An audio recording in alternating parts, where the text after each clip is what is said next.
And we are starting off with these developments coming in right this minute, with Russia unleashing a massive drone and missile attack on Ukraine.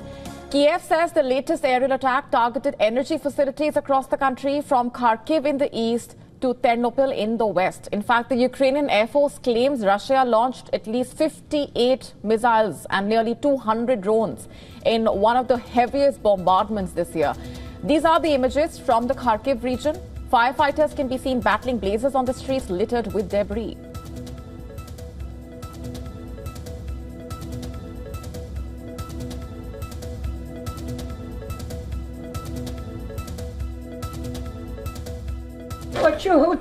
Out of the frying pan into the fire. I thought here at my son's. Now they destroyed his place too. There, they destroyed our house. I'm 81 years old. I fled the war, and now the war caught up with me. I'm from Kupiansk.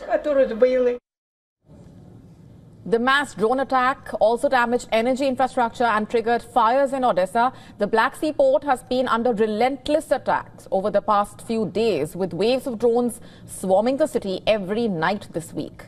In fact, energy sites are frequent targets, causing blackouts and disrupting vital water and heating services. Cities including Kharkiv, Kramatorsk, Odessa, Ternopil face the brunt of Russia's sea and air-launched missiles. You can see how the Ukrainian city of Ternopil is close to the Polish border, and with the heavy bombardment prompting Poland's military to scramble fighter jets and put air defense systems on high alert. In another significant development, the Ukrainian Air Force deploying French Mirage fighter jets for the first time to counter the aerial assault. These French-manufactured aircraft were delivered to Ukraine just last month, and Ukraine says the jets, along with air defense units, helped shoot down 34 missiles and 100 drones. In fact, Russia's defense ministry confirming carrying out precision strikes on energy facilities, claiming they support Ukrainian military operations. The devastating attack coming just a day after Moscow rejected a short-term ceasefire proposed by President Zelensky, insisting instead on firm agreements for a long-term truce. And today's onslaught follows a Russian ballistic missile strike that killed 4 people at a hotel in Zelensky's hometown during the night on Thursday. Members of a humanitarian organization who had moved into the hotel narrowly escaped the deadly strike. We were eating dinner in the restaurant. We got to the hotel at 8 p.m. We got the alert. We stood up to go to the shelter. This was 10 p.m. And before we had left the table, the missile struck. We were very fortunate because the restaurant was on the ground floor. We couldn't get back to the lobby because that was destroyed, so we climbed out of a window. And with us on the broadcast this minute is Volodymyr Omelen, former Minister of Infrastructure and Major of the Armed Forces of Ukraine, with us on the broadcast from Kiev. Thanks very much for being here. Let me begin by asking you for your assessment of the latest that we just brought to our viewers and what we are seeing playing out at this point, coming at a very crucial time. Thank you for having me. The most important lesson we should learn from this situation is that never ever give up and give your nuclear weapons or your weapons in exchange for commitments, promises, or nice words. If Ukraine remains as a nuclear state, this would never happen. This is the only lesson we should always remember. Secondly, there are no talks about peace.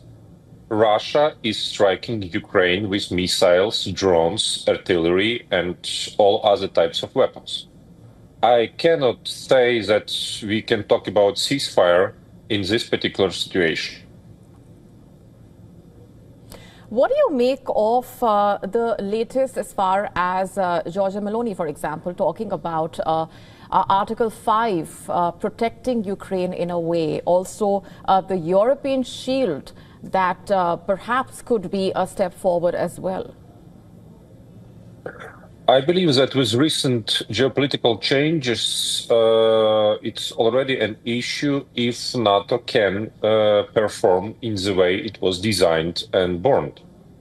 Because we can talk about Article 5, but we don't know the reaction of United States. United States ready to use this Article 5 to protect Ukraine or to protect member states of the NATO? So it's a still big question as of today. How optimistic are you about the way forward and what lies ahead as far as the quest for peace is concerned, especially given where America stands right now? If we have peace through strength, I believe that we shall be all in one boat with our allies, starting with United States and also United Kingdom and France, Germany, and all other our allies. If we come to ceasefire, it might be the option to stop bloodshed. But if we are the country who is taking away the weapons and says it and is said not to shoot the enemy, and enemy will keep on killing us and fighting us, I don't see any hope for peace in this situation. And definitely we will fight, because in our particular case, in case of Ukraine, to surrender is to die. To take peace from Russia, it's to have occupied Ukraine. We will never agree with that. Tell us more about the sentiment on the ground right now. You know, I just received a lot of bad feedbacks from my brothers in arms that if we are out of supply, it will be very difficult to fight back. If we have no access to satellites and intelligence, our losses will be increased dramatically. So this is the kind of very strange war. We've been fighting Russians for years and centuries, together standing with our allies. And if our biggest ally decide to be neutral or out of this war, I don't think that this is true leadership means. We're leaving it there for the moment, but thank you very much for being here on the broadcast and sharing your perspectives. Thank you. To stay up to speed with the latest news, download the WION app and subscribe to our YouTube channel.